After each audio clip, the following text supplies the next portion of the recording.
Hey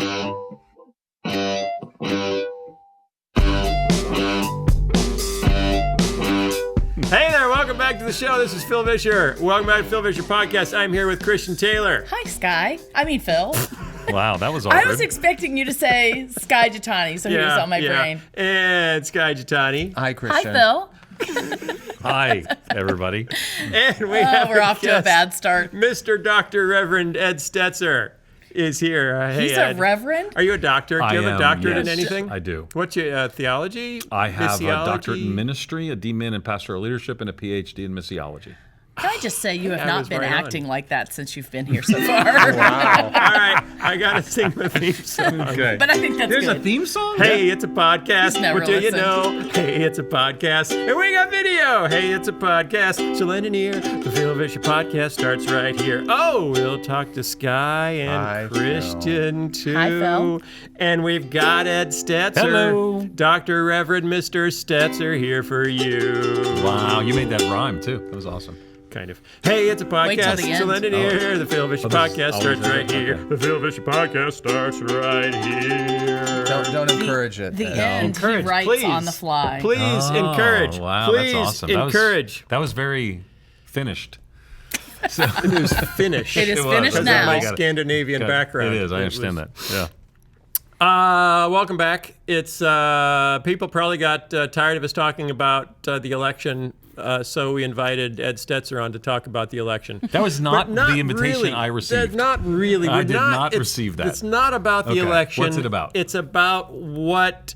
It's the state of the church. That's the invitation I received. As However, in the I'm not light- shy about the election. in the light of the Yes, election. Yes. Doesn't sound like you're shy at all. No, that's true words have But never been spoken. first, this was Yes. interesting. I had a listener write in a question that I thought was worth. I think you had a lot of listeners write addressing. in, didn't you? Yeah, but that was different. Okay, sorry. That go was ahead. different. The listener said, is there a possible question, and I thought this was interesting to have people respond to. Possible cultural dissonance for you to discuss. A designer being lauded for taking a stand by not creating clothes for Melania Trump, but bakers being vilified for taking a stand by refusing to bake cakes for those they disagree with. Melania Trump is not a category of discrimination. Unlike Not race, yet, but now gender, that her sexual husband's in identity, the White House. religion. So Yeah. But Melania still, Trump. the heart of that is the same. You're splitting hairs, I believe. The heart of that is the same. I disagree with you. Your values are different than mine. I do not support those. I don't want to appear to support those, so I'm not making clothes for you. How is that different other than what you just said? Melania is not a protected class. Right, Correct, exactly. but the heart of the matter is the same. Here's the difference. If someone else walked into that designer's studio who was a Trump supporter, that designer may well make a garment for that person, Yeah. but he or she did not want to make something directly for It would be that visible, I Right. assume. a Trump. in its sense. Because then, they always do with first ladies, which is a whole nother sexist thing about, well, who are you wearing and what Yes. designers? And then that Yes. designer gets associated with a political ideology that they may not want to be So that's a associated. sexist thing to do that? Well, no, just the fact I'm that just checking. I just that don't we understand. focus so much on first ladies' attire. We never ask who's the president wearing. That's Right. it's just a I different thing. often ask See, that. and if Hillary had won, Yes. then would it have been And by the way, I have a wonderful article written when Hillary was going to win. Really? So I never really. And 10 we'll o'clock, never see it? 10 o'clock that We'll night, I was never- like, I think we need a new article. will never? Is it just locked away forever? No, it's in a lockbox. I put it in a lockbox. Yeah, it's in a. Lockbox. You remember that, I don't haven't you? heard that in such a long know. time. It's lockbox. The lockbox. Okay, sorry. So the distinction between those two scenarios is, and it's the equivalent of saying, I don't want my clothes worn by African Americans. Yeah, it's totally different. That would not hold up. Right. I am not going to design. I'm not going to paint a portrait of the head of the KKK. Is not. That's free speech. Yes, that's free speech. I'm not going to ever paint a portrait for any Latino immigrant. Right. that. It's like years ago, I was at a wedding and there was this obnoxious guy who drank too much, who was just being really bad guest. I want to at this- apologize for that. What was his name? Doesn't Sorry, matter. I won't be there And I again. ended up taking him out to the parking lot Yeah. and being like, "You got, this is not going all right." And then he started flipping out on me and saying, "Well, you just hate me because I'm gay." Yeah. And he happened to be gay. And I said, "No, I don't hate you that you're gay. I can't stand you because you're a Is there something I said? It has nothing to do with your sexual identity. You're just being a real obnoxious jerk." Yeah. And so that's that. I wasn't discriminating against him because of his sexual identity. I was So discriminating could you against him because of could his you idiotic not behavior. bake a cake for a same-sex couple because you tell them they're obnoxious jerks? Is that what you're saying? Well, I think if somebody walked into a bake shop and started Busting up the disrupting and place. being a Yeah. horrible, I think Yeah. a store owner has every right to say, "Get out of my store. I'm not going to bake a cake for you." But it has nothing to do with your, protected class status. So in this situation, this designer would probably be economically negatively affected, possibly by her association with the Trump administration, and therefore she decided not to. I mean, it'd be like, hey, do you want to be the official clothier for Rush Limbaugh? And if you're in Hollywood and you think, oh boy, would that make me look terrible, I pass. Pass. Or how about if you're a Christian publisher, and Oh, bring it home. and Lucian Greaves wants to publish a book with you? Yeah. You have probably a business interest in saying, "No, we don't want Yeah. to publish your book because Yeah. you are the head of the satanic Church. whatever it is." Yeah. And Yeah. So I'm going to go out and get a smoke if you guys just want to keep going. I'm not really sure why I'm here, but Okay, nevertheless. Ed Stetzer. No, listen, I'm having a good time. No, usually, let me just say, Yeah. you've already interjected far more than any other guest we've had at Yeah. this Really? point. Because usually 15 or 20 minutes we talk about social, News. cultural issues and news. Then we bring in the guests. So we've set you Yeah. at the table. Well, I don't to mind. Here, jump let me right let me just put this You back have right a here. seat no, at no. the table. You have a seat at the table. You're in. the table? Hold Okay, pull the mic back. All right, Okay, good. All okay. right. Ed Stetzer holds the Billy Graham Distinguished Chair of Church, Mission, and Evangelism at Wheaton College. He is formerly the executive director of Lifeway Research. Was that the research? Lifeway Research, was that Existing, the yeah. research? Yeah, whenever we mention brands, we That's- ring the that's bell. You Taco really Bell. should have watched our podcast. Yeah, thanks for doing that research. Well, so far, you were going to ask me about the state of the church, so I don't even know why I would have researched it, but good. All right, good. I'm happy to talk about We whatever. ding every time it's a product Some placement. brand is mentioned. You were the head of Yeah. Lifeway Research. Was that the research for the whole SBC or just for Lifeway? No, we didn't do denomination-specific research generally. We did research on church and culture. So Yeah. we did research on discipleship, or we did research on pastors' views, or For the benefit of the SBC? no, for or the just benefit for of you guys? evangelicals and Christians and Okay. beyond. So we did. We just partnered with the National Association of Evangelicals for a research-based definition of evangelicals, things of that sort. Yeah. So Okay. it was a research firm like a Gallup or whatever else it may be. Okay, gotcha. I hear you. So anyway, and now you're up here. That's true. Wheaton in Chicago. College, holding up a chair. There's no chair. It's a farce. I have looked for a chair. I mean, there are chairs, Yeah. but they said it was a distinguished chair, and Yeah. they all look the same. I look mean, they're the nice same. chairs. So it's an indistinguished chair. It's well, I think it may be some metaphor or something. Okay. But I'm glad to hold What the chair. is the metaphor for? Do you feel like It's like a simile, but not the same. Kind of like a simile. Like or as. Sorry. Does it just mean a position, or Yes. like, is it a pope job for that position? No, there's not like ex cathedra, like from the chair. Like you So- can't get out of it. Like once you're there, No, you're that's there. a Yeah. good way to say it. It's You so have it's to sort die of like to leave. like the bishop's chair. A cathedral is a church with a chair, the Right. bishop's chair in it. Right. So Yeah. you sort of have it's sort of an idea more than a physical chair Yeah. that I Right. hold a chair at Wheaton College. Got it. but it's not like being the chair of the psychology department. No, I am. I think I'm one of. Because you're I not think in I'm- charge of anything. I am, though. I'm in charge of something. I'm trying to are you remember. I lead the department. I'm in the graduate school, and I'm the department head of the department or something like department. I'm kind of new. I'm kind of new at this. So, and of evangelism leadership program. And so we have graduate programs. So I am a department. I don't want to say it wrong. I think I'm a department chair. Does anyone report to you? Yes, people report to me. I have. Have you met them? Yes, they're very kind people, and there's like 10 to 12 of them that are on our You staff. are either the best boss Yes. or the worst? No, it's both. We had a staff meeting this morning. We had a great you? staff meeting this Okay. morning, so it was Okay. good. They're good people. They're super sharp. So, Yeah. for example, the Institute of Prison Ministries Yeah. is in our area, and we're launching an institute around rural ministry. Great time after the Trump election. You know, Yeah. we're going to be Yeah. doing stuff around that. We have the Evangelism Initiative, so we do all kinds of stuff. I had to catch up. I had to remember. I'm still looking for the bathroom sometimes in the building. How new are you? I am. I've been there employed since summer, but I've been in the building cumulative 7 days. Oh, well, he's very new. No, I'm just You kidding. are- It wasn't that much, but I haven't been. I travel a lot. Okay. So. Okay. I'm kind of motivational speaker living in a van down by the river. I'm Got gonna it. I'm gonna try to keep this moving. Okay. Yes, because we're struggling with Is that keeping okay? it pace. Yeah. Okay. Yeah. I have 3 things I want to talk to you about. 3 of them. 3 things. Okay.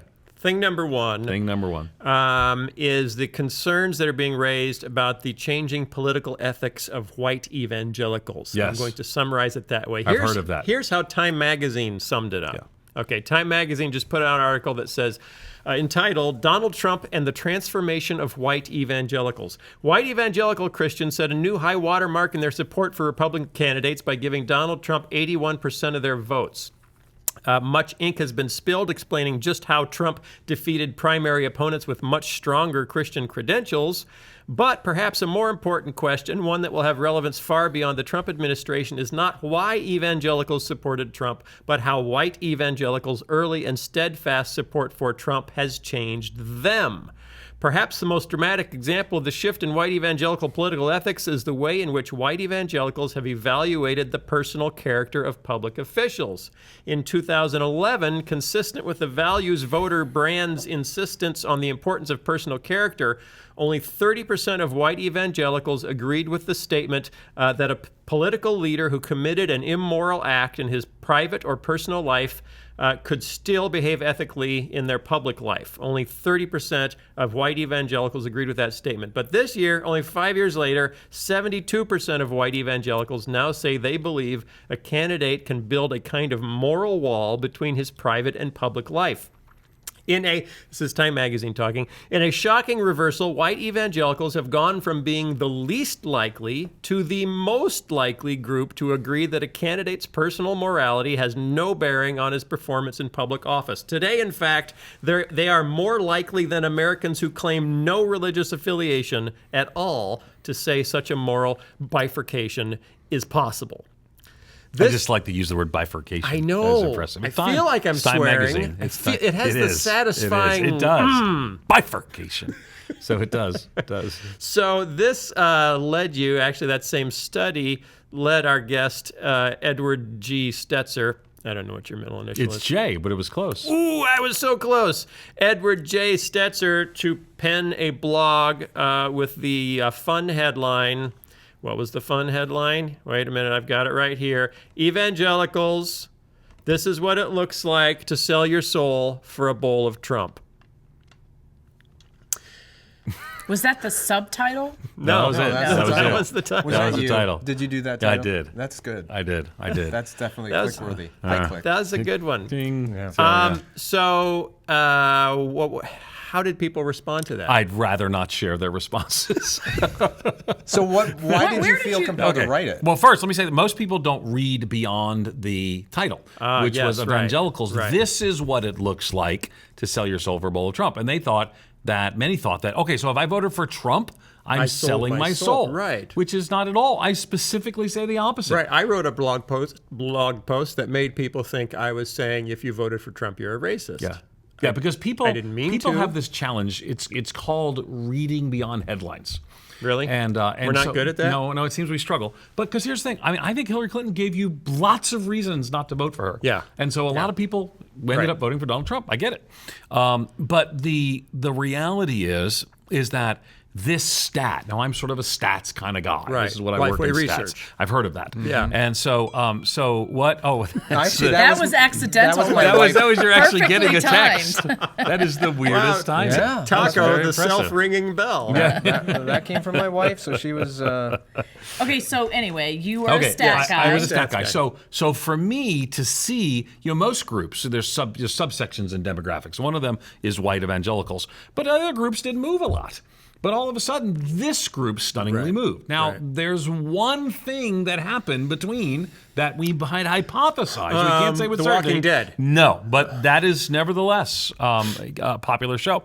But no, the one thing, it might have trumped this, is a candidate that white evangelicals really propelled. There was a whole thing. Yeah. Everyone kept writing articles like, oh, no, it's not regular church attendance. No, it was white evangelicals in the South that didn't become the firewall the Cruz wanted and propelled ultimately Trump to this presidency. Primary election. The primary and then into the general election. So, Okay. so my point is that that ultimately this is something that's cost us. Now again, because white evangelicals didn't like President Clinton. Right. And they're disliking him because of his moral character, right? And but what happens now is they like Donald Trump. Now, I'm not saying everyone does. Don't send people, but 81% voted for Donald Trump. Many with their noses held. Well, many with nose held, but you had to get to the place to say you're going to hold your nose. Yeah. And so one way you'd hold your nose is say, well, personal character doesn't matter so much. Supreme Court matters more, for example.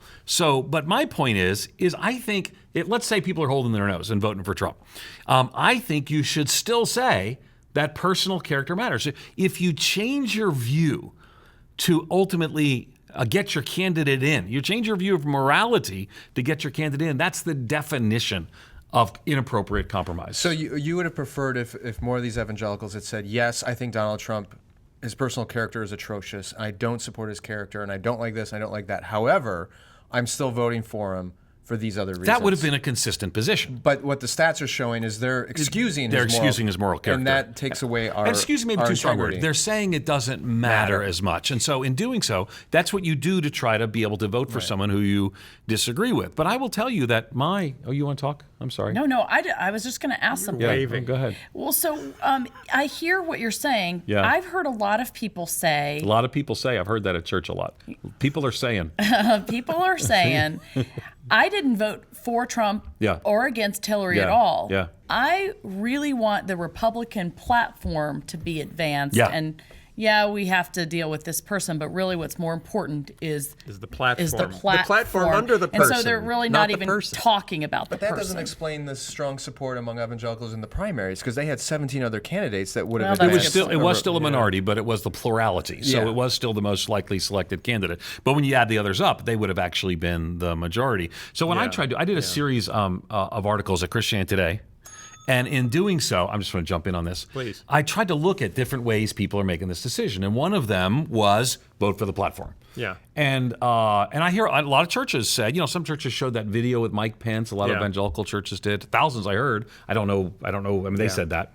But I heard a lot say, read the platforms and decide on that. When you have two people who are widely distrusted and widely disliked, really the highest in all of polling history. Right. These two people are that distrust and disliked.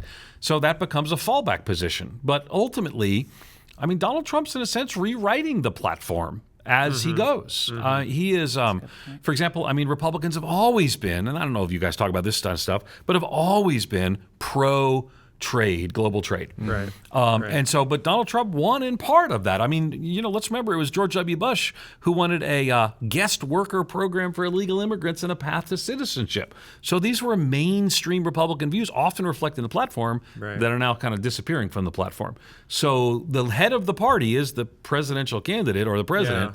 And that platform can change. And we've already been told now by Mr. Trump that gay marriage is settled law, but Roe v. Wade is not settled law, because Roe v. Wade has been for decades and gay marriage has been for months. Right. A week and a half. Which is a bizarre. What's behind that? Do you think it's just political I calculation? don't think he cares about gay marriage. I don't think he cares about abortion. I think he's pretty clear, though, on the gay marriage issues. He's always been kind of out of place in evangelical conversations on LGBT issues. Let's get real. So, he's always been out of place in evangelical conversations. Period. End of story. I would say there are some places where his words resonate well. Now, whether you believe him, and I can tell that you don't, on a change of view on abortion. He's pointing at me for anybody who's listening. Yeah, sorry. Listeners don't know I was pointing at Sky. Well, as recently as 2015, he said he was pro-choice. I get it. I'm not saying. I will tell you at the end of the day, I pray along with what President Obama said, that ultimately we're give a chance here. And I pray that Donald Trump will be a better president than he has been a person thus far. We all hope We that. all pray. And I think that's all we can at this point. But the reality is that he did resonate when Chris Wallace, who, by the way, clearly is the only person in America who had a moderated debate, yeah. when Chris Wallace asked Hillary Clinton the question, because, I mean, the Democrats are quite out of the mainstream on issues of abortion. And matter of fact, our laws are quite out of the mainstream. I mean, we line up with places like China, North Korea, places like that. I mean, most countries in the world don't have our very extreme abortion laws. And so when Chris Wallace pressed her on that issue, she sort of, deflected the question, supported choice in general, deflected the question about the hard issues, particularly partial birth abortion. But then he was, and I will tell you, his words resonated with evangelicals. Right. I think right. if Hillary Clinton had not been so radically pro-choice, the most pro-choice candidate, pro-abortion candidate, again, people use language differently, and I get that, in history, I think that might have been a difference. We might have seen it. I mean, there's so many different outcomes. Right. If emails hadn't been on a separate so many different server. people found so many different reasons to vote. Yeah, it's identity This politics. is why I have to Right. vote for Donald Trump. Exactly. I'm not voting for him. I'm voting against her. I'm voting for the Supreme Court I'm or voting against for the her. Supreme Yeah, Court. right. I'm voting for a wall Yeah. because I live there, and that's Yeah. my Sure. issue. So he seemed to be very good at collecting enough issues to motivate individual groups of people. but this is where that's significant. So Okay. Democrats historically have done what we've called identity politics. Yeah. So if you're a union worker, Right. if you're a person concerned about same-sex marriage being legal, if you're if you're African American, so Democrats historically have done identity politics with a very unlikely coalition. Right, so union workers don't immediately identify with same-sex marriage Right. advocacy. Right. Okay, so that they built an identity coalition. What people are beginning to speculate now is Donald Trump, is he building a new identity politics coalition where you've got manufacturing workers, where Right. you've got white evangelicals, where you've got, and some and then you've unsavory elements. got rich bankers who want a tax cut. Yeah. Which are lining up with low-income manufacturing workers. Yeah, exactly. But part of the reason that Crazy the new Republican world. platform historically has been pro-trade is they've also had those business leaders Right. Yeah. in their Right. corner, and it's hard to keep working class and business class in the same party. Exactly. Which is why the Right. Democrats Way historically the other had one. Right, exactly. Right. But the received, go ahead, sorry. Going back to what Phil asked in the beginning. Ooh, what was that? Yeah, I didn't write that down. Why the beard? regarding sort of how Christians Yeah. looked at, let's say, a Bill Clinton Right. versus a Donald Right. Trump now, right? The moral Yeah, aspect sure. of it. Please correct me if I'm wrong, but back when Mitt Romney was running, all the Christians I was talking to or around were not going to dare vote for Mitt Romney because he was a Mormon. Really? Okay. I heard some people say that, but I didn't hear that. But he the got as majority. much support. He got a strong evangelical vote. He got as much Yeah. vote from evangelicals as W did 4 years earlier, or 8 Well, years I earlier. saw, I guess, in my own personal crowds, that was a huge issue, and Yeah. at least it was a conflict for people not wanting to vote for him. But they because would he was rather Mormon. vote for a Mormon than a Muslim. That And when you is- look So statistically, just so I'm clear, so that was the contrast in the last election, a Mormon and a Muslim? I just want to make sure. okay, this is good. So I the don't, email is sky. Here's the thing. I don't know. I do not believe President Obama is a Okay, I'm just Muslim, but making I have sure. sat down with so many Christians, including in 2012, in this office, Yeah. including guests on our show, who have said to me they were going to vote for Romney because they believe that Obama was a Muslim. If he's a Muslim, I should say he's the worst He's the worst Muslim one ever. Yes, he Yeah. is. Okay. But again, I think it's 30% in one poll said that they thought he was Yeah, a 30%. Muslim. I just don't understand why, though, the moral compass of us as a Christian conglomerate, We have a conglomerate. That's whatever so awesome. we're called, just excuses things that are so horrific that they hurt my heart so badly. Lesser of two evils. Yeah, but I would Lesser say of this. two I would want to. I try to look charitably around people's choices, and so I would say this: evangelical Trump voters are not Trump. Trump voters are not saying these things, but some are. But the ones I know aren't saying these things don't matter. I mean, I think what Phil said is right. They are holding their nose. They're hoping, in many places, believing that he's changed. But I get it. I think this has been. I mean, Glenn Beck became a voice of reason in the midst of this, which is a phrase Shock. I've never used before in my life. But he basically said, we're a place there's not a clear moral choice. Now, of course, that implies there's been always a clear moral choice. There's been a clear moral choice always. But what I would say is that I think one of the challenges right now, I'm the interim pastor of a church in Chicago called Moody Church, and we had a meeting after. That's not a brand, that's a church. So We're giving you props. okay, I don't even know. Okay, Hey! the Moody Publishers it's a different thing. The Moody Moody Church, Publishers. that's why Moody Church is a church. And after church, we had a meeting, and people were just like. And it's a very diverse church, 70 nations. So many people of color were like, I don't see how anybody could have voted for Donald Trump. And some white evangelicals were, I don't see how anybody could have not voted for.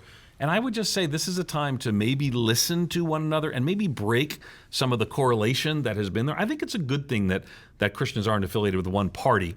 I mean, Democrats have worked hard to drive out pro-life people.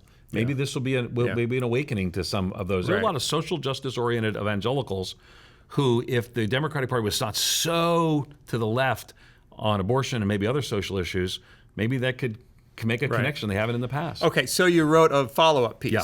The follow-up piece, the headline is, because you love to throw those headlines out there so that people don't have to read the whole article. That's right. So they got because exactly. that's the tendency. You should really just stick to Twitter. And I it's, did. It's I like did. I should. I can't speak. No. You should get on Twitter. Oh wait, you are on Twitter. Barely. Kind of. Barely. Okay. Barely. Okay. The new piece is entitled "What Do White Evangelicals Owe People of Color Oof, that got a lot of mail. in Trump's America? Yeah. They helped create." Yeah. So you're just really provocative. So what inspired the follow-up? Anybody piece? with a beard like that's just asking Can for I attention. just say one thing? What did If you are upset with us for seeming liberal or Ed was upset with us? No, I'm talking about to our listeners. Oh. Please don't turn us off right now, because honestly, that headline does not represent what he said. I have read it. Oh. What do you mean? That's exactly what I said. I will defend that headline. You just have to actually know Okay. what the words mean. Right. Let me correct now he's what it comes insulting his across readers. as. It does not come across as anything. Okay. Just I'm don't gonna- turn us off. I'm Stick going to with read. us. Okay. What was once perhaps in the background has emerged to the surface: a deep divide between white, black, Latino, and Christians of varying backgrounds. With estimates that 4 out of 5 white evangelicals voted for Trump, many non-white evangelicals feel betrayed. Many are asking, how can white evangelicals shut their eyes to the reality of a man who seemingly allows and even perpetrates painful and ongoing wounds that many of our brothers and sisters deal with each day? Prejudice, harassment, marginalization, violence, and rejection. How can white evangelicals check that yes box to a man who, by his very life, seems to demonstrate a lack of the very love and unity we are called to as followers of Christ? Regardless of if we voted for Trump, his win sends a sweeping message across our land about the desire for change. I think everybody agrees with that. Yeah, I would think so. Right? Yeah. But we must be honest that change doesn't exactly embrace those who are unlike what we may perceive as the norm. And you are not paying attention if you don't think that his election has emboldened some of the worst parts of our society. And actually, we've been discovering that in the last few days, just talking to people in our own church. Right. I don't know if it's because we're all in our little echo chambers of our selected chosen news media, and the stories aren't coming across. But you're at a very diverse church. You picked this up firsthand. That a lot of Well, I think the question only has to be asked if you're in a monocultural church.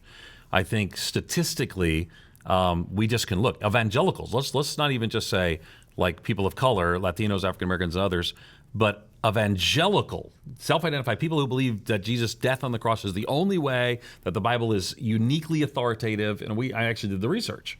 Yeah. They did not vote for Donald Trump anywhere close. I mean, to the levels that white evangelicals did. So more like a Barna evangelical in that regard. Well, I mean, the Barna has kind of an 8-question confusing to test. me. I But don't Yeah. even you know have a what that theological definition. Yeah, of we have a evangelical. theological definition. It's Yeah. approved by the National Association of Evangelicals as the statistical construct. So you think yours is the real one? So wait a minute, though. I don't know if it's a real one. It's the one that the National Association of Evangelicals has adopted So as yours their is the statistical real one. definition. Shortly This is the before- one the National Association of Evangelicals has adopted. Shortly before the election, Lifeway Yeah. put out a stat that I used in a class at our church. Yeah.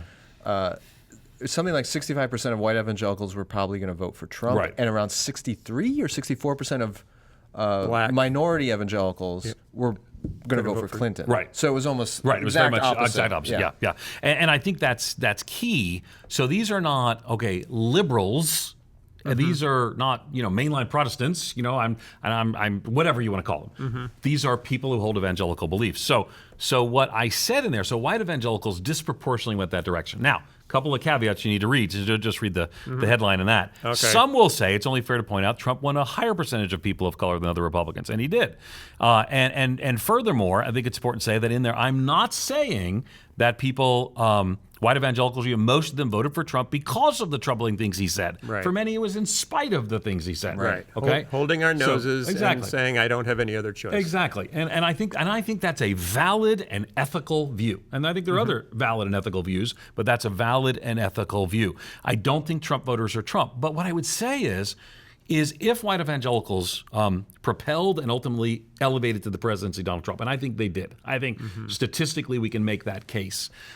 Then I think we owe something to people of color. And what I said was, what do we owe? Well, I think we owe some. I've got the list right Yeah, here. okay. Can I read a few? Well, And you can could, or comment? the author could actually comment what he said, Okay, but author. whatever you prefer. Author. Okay. How many things did you come up with? 1, 2, 3, yeah, 4, 5, 5, 6. 6, yeah. Oof, that's a lot. It is a lot of words. Words Okay. are hard. Okay, what do we owe? What do we owe? Okay, if you've never spoken about the offensive things Trump has said, this would be a good time to apologize for that. To who? I think people in general. I think if you're on social media, I think if a person comes and says, did you vote for Trump? As I did, and they say, well, did you ever speak up about the things he said about immigrants? Yeah. Well, no, I didn't. Well, I think ultimately, I'm so thankful. It took to the end, to an Access Hollywood bus for a lot of people to speak up. But I think all of us need to say some of the things he's said, that illegal immigrants are rapists and murderers. And an illegal immigrant from Mexico is more likely to be an evangelical pastor than a rapist or a murderer.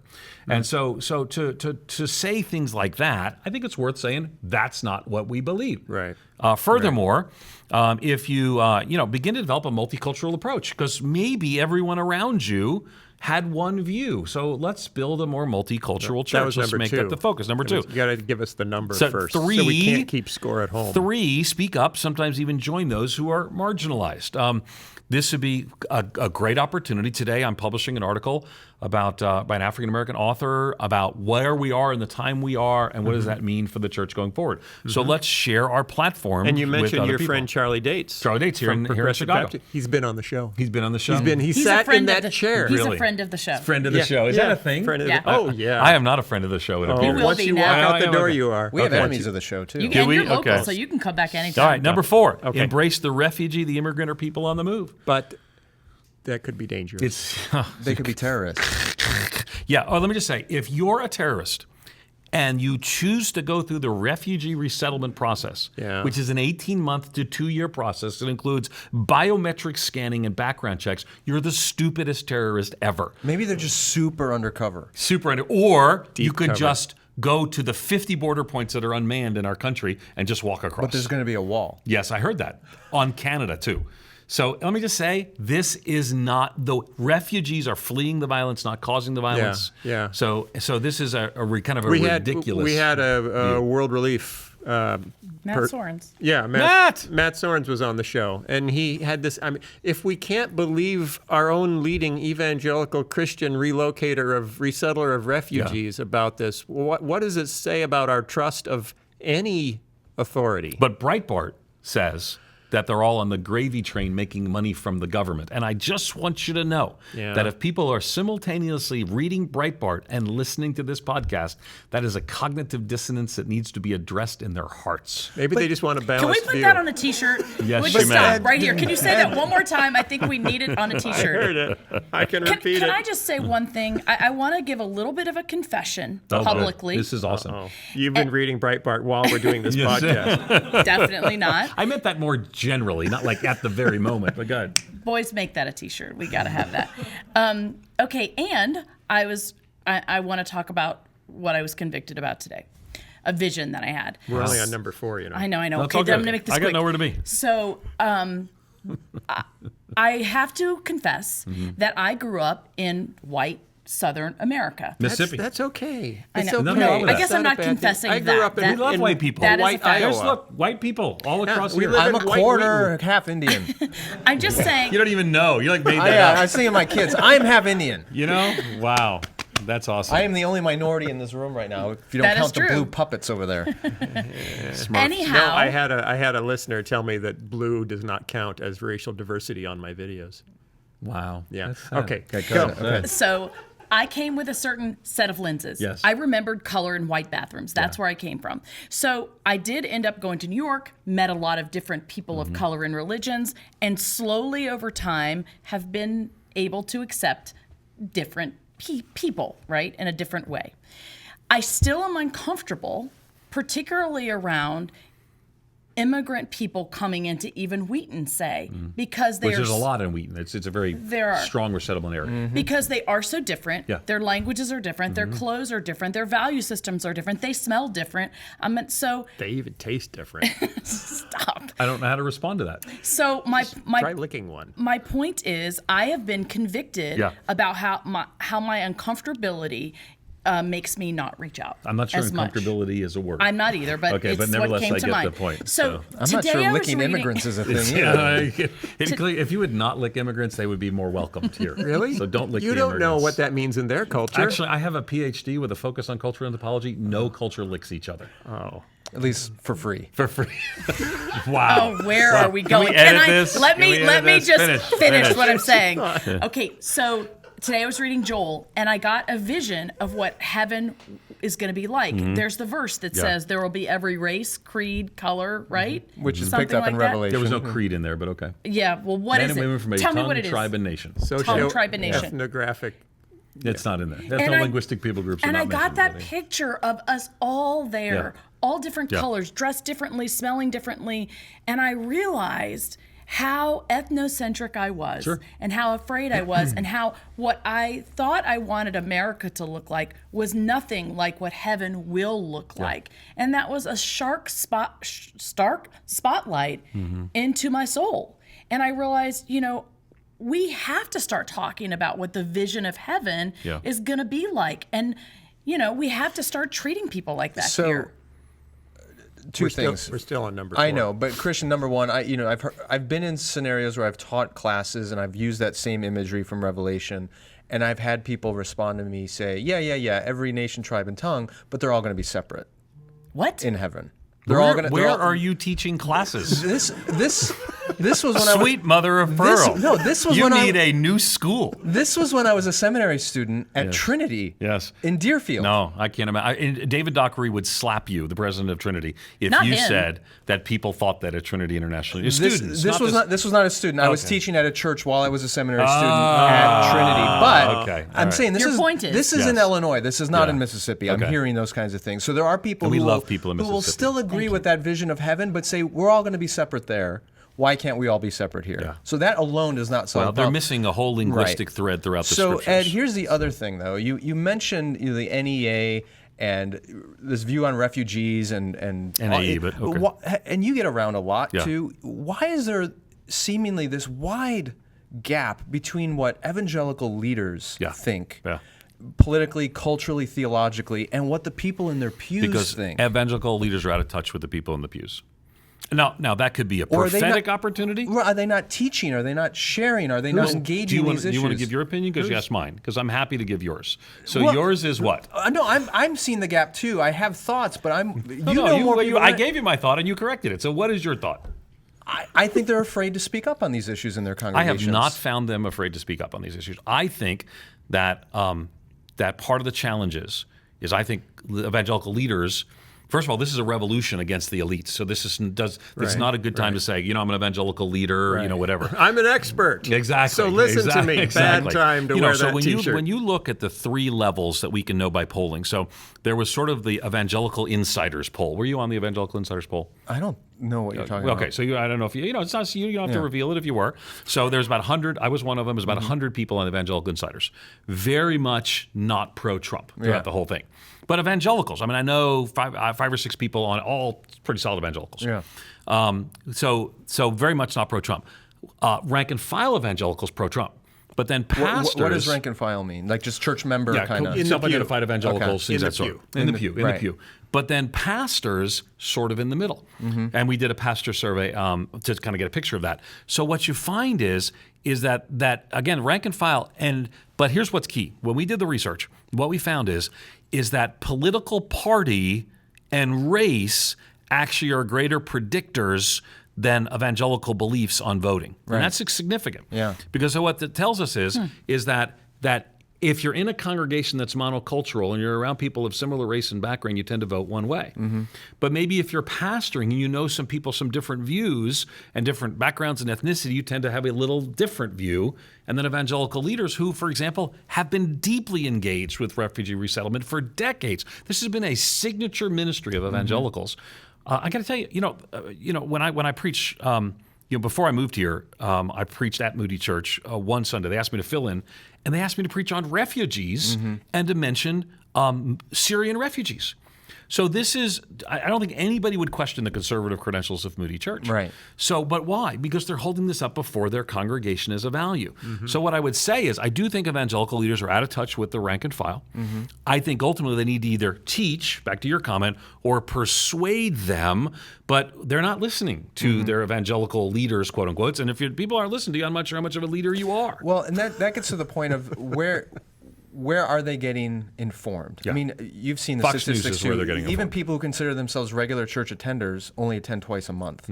So even if you have a courageous prophetic voice in the pulpit of your church, you may hear them for an hour a month. Yeah. And they're getting saturated from content from Breitbart. Yeah, well, or and other Fox places. News is Or the primary Facebook. shaper. Right, so- and Facebook becomes a kind of an echo chamber. So is it a bigger question of the models of discipleship we're actually employing not really being able to work in the environment we're in today? I don't know. I think a lot of things, in conversation, a lot of things come down to the bigger question, and then we all sort of nod our heads and aren't sure to address it. I think on this issue, what we have to do is to acknowledge that people are getting bad information from unhelpful sources and push them to actually think more carefully and thoughtfully on some of these issues. So yeah, is it bigger in the sense of they need discipleship? Yeah, but I think ultimately facts are our friends. And we can't have our own set of facts that don't align with reality, like the refugee thing. It just doesn't make sense, So one person was doing was before Congress testifying, FBI person, I think, and said, "Well, can you guarantee that everyone you vet will be safe?" And he said, "Well, I can't guarantee that." And then everyone, look, they can't guarantee it. And then and I talked to one of the presidential candidates, one of the top 4 or 5 presidential candidates during the primaries, who was a friend of mine. And I said, "Why are you suddenly so anti-refugee? This has been not you forever." He says, "If I'm not, in 5 minutes I'll lose the election. I'll be out."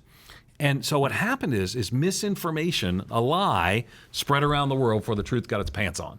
And so and that's a Winston Churchill quote, by the way. Is it? It is. It is. And so Do you collect pantsless Winston Churchill quotes? I do. It's a whole segment of my repertoire. Fantastic. So what I would say is, I think ultimately this is back to your thing. We've got to have some people with some courage to say. So yesterday, at the time we're recording this, I did a World Relief webinar. I guess it was the day before yesterday, and because now you talk about being afraid. There's a whole lot of churches been ministering to refugees that are now have refugees that are resettling and are afraid, and people in the church are afraid. Yeah. And we walk through with them and say, just tell. Here's what it boils down to: tell the truth.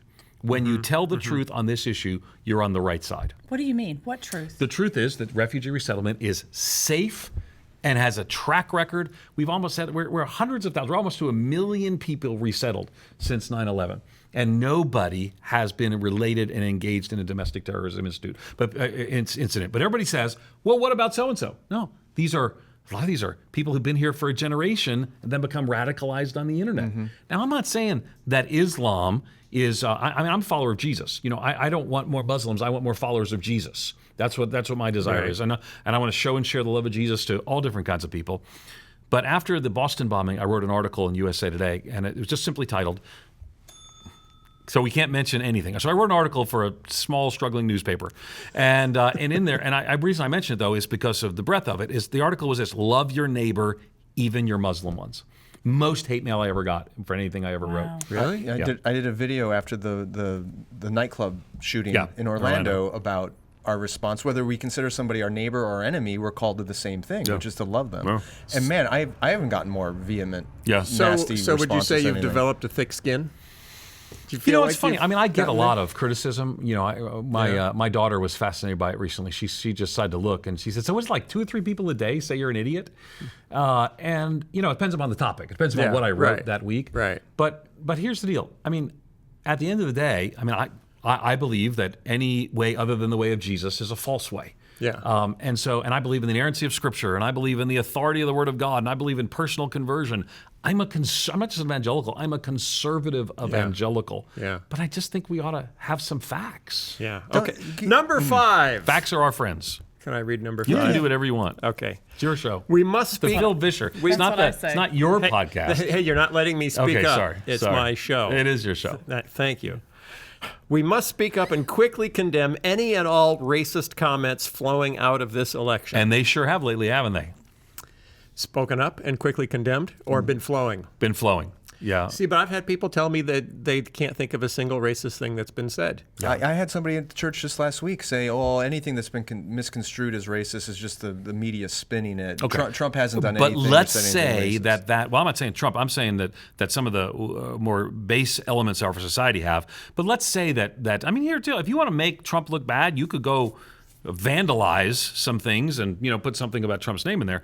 But let's also say that, for example, I got a phone call from actually someone you would know who is adopted children and was from another country and said, well, you won't be doing that when Donald Trump's president. In other words, don't bring any of these foreign kids in. I've had people get shouted out, when they're walking down the street. So now here's the deal. I'm not saying, don't misunderstand that. I don't think Donald Trump or people that voted for Donald Trump are responsible for everything that bad people do. Right. But I think that followers of Jesus need to speak up in this moment. And since white evangelicals uniquely own, I mean, they broke the stranglehold. They broke the system. You ever heard the expression, you break it, you buy it? Yeah. Okay, so we owe and own some responsibility here. Yeah. And so I want to see people speaking up when Bill Birchie, the executive pastor at Moody Church, got up and said that people are afraid. He said the words at church. Some people are afraid. Well, that to me was a sign we're going to identify with the marginalized and the hurting. We're going to speak up for those who feel pushed. And I would just say I think that's an important issue. That's what Christians do. And so let's not assume that all this stuff is fake. Though I'm perfectly willing to say that people are going to make up some stuff. Right. But I'm also hearing from people that I know and you know as well. Yeah. We had friends of our pastor, who pastors another Korean American congregation in California, just had their windows spray painted with swastikas. Yeah. So, and it's an Asian. A couple months church. ago, this is obviously before Trump was elected, my wife was walking through the Wheaton Public Library, and there were 2 young, she thought, teenage Muslim girls wearing hijabs, and an older white gentleman was passing by them, and my wife overheard him say some very racist things to these 2 girls. And part of the reason I love my wife is she went to those girls and said, we don't all feel that way. I'm glad you're here, and kind of comforted them. And she told that older gentleman that what he said was completely inappropriate and wrong. But that was months before this election, and you can see people who have those instincts like this man did now being emboldened. And then she ran over his feet with a book cart. Well, she did slash his tires. That's true. But I have a practical question. Yes. So everybody says, I know, but you say you Yes. want us to speak up Yeah. for these people that Yeah. are marginalized. Yeah. I hear a lot of, people that did vote for Trump that are seriously. Should we ask who you voted for? You don't reveal that. Okay, go ahead. I didn't vote for Trump. Okay. So I hear them say, what are they afraid of? They feel like this is a bunch of hype to create a lot of, and I have struggled to summarize what they are afraid of in a way that communicates what you're trying to get across. I'm always fascinated by people who think that it's sort of their job to say you should not feel this way. Now, the reality is that could it be that there are not reasons to be afraid? Well, I would guess, this weekend I'll be in Miami at a church that I serve as teaching pastor. That's 40% Latino. And I can tell you that there's a lot of Latino leaders who are concerned about their place in space. Now, again, I would say that Donald Trump won a higher percentage of Latinos than Republicans before him, which is fascinating to me. But those he did not win, those he did not win are simultaneously concerned what is their future here, particularly people, well, depending on where you're from, but if you're an illegal immigrant, you're concerned right now. Now, well, someone say, well, I should be concerned. I got to get out of the country. Okay, I get it. But nevertheless, these are people, and so people are afraid. And so some of the congregations that we're in partnership with, I happen to know one congregation, a Latino pastor, several illegal immigrants come to the church, a lot of fear in that church, they're addressing it. So again, some might say, well, that's an appropriate, that's a rightful fear because you're here illegally. But what I would say is, in the midst of all of this, we have to ultimately recognize that the gospel shows us a better way. Now, so this is key. I think immigration is not an issue of here's where the Christians are and here where the non-Christians are. I think some people say we need tighter borders. We need maybe even super tighter borders. That's an issue of public policy, right? And so we're on the other side of the Romans 13 barrier on this, okay? Government decides these things, and we can advocate for tighter or looser immigration standards. Okay, got it. So, but we're on the other side of the Romans 13 barrier. That's decided. So now we have what's called on the other side of that people with real situations and fear and pain. And that's where we as followers of Jesus minister in the midst of that. So again, big debates. So I think you could simultaneously advocate for building a wall. You could simultaneously advocate for shutting down illegal immigration. And in your church, you can care for those who are here illegally and show and share the love of Jesus to them. Which was the NEA's position a couple years ago when they put out their stance on... Yeah, and I'm a signer of that. So Evangelical Immigration Table. So, what was 6? Fascinating. And number 6, we must elevate non-Anglo evangelicals. Does that mean... Yeah, and I said, if you have a platform, join me in sharing it with people of color. And, we've been doing some series on these things. And ultimately, but the key thing it ends with, just the church must lead. Yeah. The country is divided. What a divided country needs is a united church. And a united church, not because we voted for the same person, because ultimately, Jesus isn't coming back on an elephant or a donkey. He's coming back riding as King of Kings and Lord of Lords on a white horse. And the salvation doesn't come with an elephant or donkey. It comes from the Lamb of God who takes away the sins of the world. So let's make that. But Jesus did ride a donkey. Yes, true. But he didn't come back on one. So if you listen closely to what I say. It was a one-time thing. It was a one-time thing. It was not an endorsement of a specific party. Because there were no elephants in Israel at the time. Hey, you know that for a fact? I do. Okay. I do. Okay. You want to know the details of how I know that? Has to do with the Roman military battle. They first encountered elephants. Yeah. Anyway, Hannibal and all that. Boom. Thank you. Boom. We should have him back. I'm not sure. Let's see how much complaint mail you get. And we're going to talk about the state of the church. Let me tell you about the state of the church. Last question. Because that was on my list to talk about here. Right? It's in my calendar invite. Do you think... Wait, I want to look. Go ahead. Do you think the term evangelical has become meaningless? No, I don't. I think the term evangelical has become frustrating. And the reason it's frustrating is that people like Sky don't like hanging around with some of the people who use the word. And what I would say... That is so not true. Can I just say, I don't feel like, based on what I know currently of some evangelicals, I don't fit in that group. Okay, fair enough. I think... But I would think theologically I am. Yeah. I would think, here's what I would say. The body of Christ is the body of Christ. I'm not saying only evangelicals are in the body of Christ, but I would say that's kind of our slice of this world in which we live. And historically, at least the last few decades, we've been embarrassed by people to the left of us while we try to build bridges to people. Excuse me, I got that backwards. We're embarrassed by people to the right of us while we try to build bridges to people to the left of us. Yeah. So I would say for a lot of evangelical leaders, what they could do also now is build some bridges to people to the right of them rather than see them as embarrassing and et cetera, et cetera. That's rank and file evangelicalism. But what I would say in the bigger issue is the name lost its meaning. Well, here's the deal. Let's say we quit using it.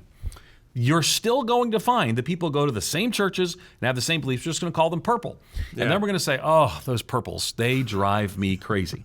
So I think the issue is that if there's some places where we disagree within the family, first of all, if you only build bridges to people on the left, eventually you move that way. Yeah. And but again, I think we can build bridges with all different kinds of people. And part of it is back to what Sky said, disciple people well so they think critically, glean information from more than one information source, and ultimately can make decisions that are based upon a biblical approach to thinking and a missiological approach to engaging culture. That's good. That's good stuff. You're for that? Yeah, I'm for with all of that. Get that? I'm for that. Put Sign that on me a up T-shirt. as That'd be a long being T-shirt for- right there. Dude, here's my question though. Originally, as Billy Graham, do you know who Billy Graham is? I've heard of his. You're holding name. his chair. I am. Anytime he wants to sit in his chair, it's his to have. You've got his chair. Yeah. His original conception in the founding of Christianity Today with C.F. Henry and all that was that modern evangelicalism is a third. Was that Carl Henry or Christianity Today? CT. Christianity Carl Today. Henry's a brand. Okay, thank Anyway, you. go ahead. You Sorry. should stop that now. Okay. Was a third way that we had, there was the modernist fundamentalist split, and that evangelicalism was in the middle. Yeah. It seems like fundamentalists have vanished. Does anyone think of themselves as a fundamentalist anymore? And is there a valuable distinction between what was three paths, in 1950 that Billy Graham was looking at, and what now just seems to be two paths of evangelicals are everyone who's not mainline? Yeah, and I think that's an unhelpful description of evangelical. I mean, if we use what's called the Bebington quadrilateral. Yeah, we love that on the show. There you go. Is that what I talk about more than Yeah, the we wanna- Bebington yeah. quadrilateral? It comes up a lot. It does really? Yeah, that's, yeah. that's fascinating. I don't know what it is, so why don't you explain It's it to me? fun to say. So there are it is fun to say. David Bebington is a British historian, and he defined evangelicals as having four characteristics, which, by the way, is where we built the four research-based questions that were based on Bebington's quadrilateral. So Okay. Let me say that. Bebington's quadrilateral. that's right. Try to Is that work it into a conversation with a friend. Is it a rhombus? It's not. Okay, go ahead. So, What are the four so they legs? are biblicism, high view of the Bible, crucicentrism, high view of the cross. Holy cow. Just cross. High view of Crucifixion. cross. Bible, Okay. cross. Bible, cross. Bible, cross. Activism, and conversionism. And so so one of the defining characteristics of evangelicalism is not really a third way, it's a conversionistic approach. And so, in other words, we were dead in our trespasses and sins. We're born again. So Pew actually uses, you can self-identify as born again, and you're counted as evangelical, according to Pew, in their broad studies. So what I would say is, I think ultimately that description fits a segment of our society. Charlie Dates has been on the show, would fit into that society, in that segment of society and more. And so, and you and I do. So ultimately, conversionistic, biblically driven, cross-centered activist Christians are generally considered but here's the evangelicals. problem. I agree with all of that, and I conform to all that. I agree with the I was theology. hoping you'd conform. And the historical value. I get all that. Yeah. When I talk to a neighbor, Yeah. and they find out I'm a pastor or I'm a writer or I'm a Christian, well, are you Catholic? Are you Protestant? If I say I'm an evangelical, those are not the things that come to their mind. What comes to their What mind? comes to their mind is you're homophobic, you're Republican, and you're against all these That's things. actually not true statistically thus far. Well, you know what comes to their mind right now? Nothing. Most people have no opinion of evangelicals. I got a text from my Muslim neighbor Tuesday night of the election saying, how can so many of you guys have voted I'm telling for you, Donald I'm Trump? just telling you statistically, Okay. most people, their view of evangelicals is, who are those people? So they're not sitting around thinking about Okay, us. I'm But they talking have- anecdotally, right, not but- statistically. exactly. But there are for negatives me, with it. Yes. For me, it's simply a fun. matter of is this a useful useful word in Yeah. advancing the mission of the gospel in my community? I think. Can I say I have the answer. Yes. I have the answer. I am just calling myself what you have said earlier, which is I am a follower of Jesus. The end, period. You mean End of Catholic? story. I am a follower of Jesus. I don't fit in any of other people's Pentecostal? boxes. I am a follower of I'm Jesus. going with the Bebington quadrilateralist. Because you know what? You I'm know a what? quadrilateralist. I'm a quadrilateralist. Which one of the legs of the quadrilateral is white? I don't know any Isn't of that them. supposed to be Any part of it? African Americans actually have evangelical beliefs at a higher level than white Americans do, yet use the label at a lower level. Yeah, well, Right. tell Gallup about it. I think we're done. That was fun. Wow. That was fun. I actually, the last It's the longest podcast we've ever done. No, it isn't. We've done longer. But it's up there. It's getting up there. Okay. Actually, I wrote a little something, not for you, but because we were talking about an interesting topic and trying to wrap up all the Trump nonsense over the last month. So this is my evangelical Trump song. Okay, so you wrote this like in advance. Yeah. Do you want to apologize for your That's last cheating. few shows Normally, comments? just so you know, normally he would take everything that we Yeah. discussed And write a song. on the fly. And Yes. try. Wow. It usually doesn't go well. It's usually horrible. Is it? Why do we feel the need to vote in a lump? And why did that vote need to be for Donald Trump? When most of our minority sisters and brothers begged us to vote for almost anybody other than the guy they felt was racist, anti-immigrant, and misogynist. But then he promised a conservative court, and our moral convictions began to distort. And now in the eyes of the world, Wow. we are taking our lumps 'cause we sold our moral souls for a bowl of Donald Trump. In the words of Ed Stetzer. Wow. With the unnuanced words of Ed Stetzer. Thank you. I was trying to summarize your writings and teachings Wow. into Wow. one. And having written the article, Lord, I thank thee that I am not an evangelical Trump supporter, which was a rebuke to Yeah. people who look down on Trump supporters. Oh, really? I would say, Yeah. let's be Okay. cautious Yes. about Sorry. assuming people's motives in song. I take that back. Sorry, everyone. Go to patreon.com/Phil Vischer and you can support the show or unsupport the show. Or unsubscribe. Whichever you prefer. And we will see you next week. Do you have a new podcast out? A new movie proposal? Do you have a podcast? Well, we do a movie thing once in a while. Yeah, that's out this week, I think. And just a request, guys, the Monday after Thanksgiving, I'm going to India for a week. I'll be ministering to a bunch of Christian business leaders there, so I appreciate your prayers. All right. Two things. A prayer request because we still need a house. But number two, I will be speaking at the Northfield Christian Fellowship Church in Tremont, Illinois on November Ding. 29th. Ding. I will be talking about what it looks like to walk with God amongst life's difficult things. Talking a little bit about Sky's book. Okay, and I Sky's guess book, ding. we're done. Ed, do you have anything to promote? Do you have a new book? Do you have anything? How do people get in touch with you? You Because have like grooming products? Let me encourage you Yeah. to make much of Jesus, unite as the church, and let's focus forward together on God's mission. That's what I'm here to promote. EdStetzer.com. Okay, we will see you next week. Thanks for tuning in. The Phil Vischer Podcast is produced by Phil Vischer Enterprises and recorded live at Jellyfish Lab Studios.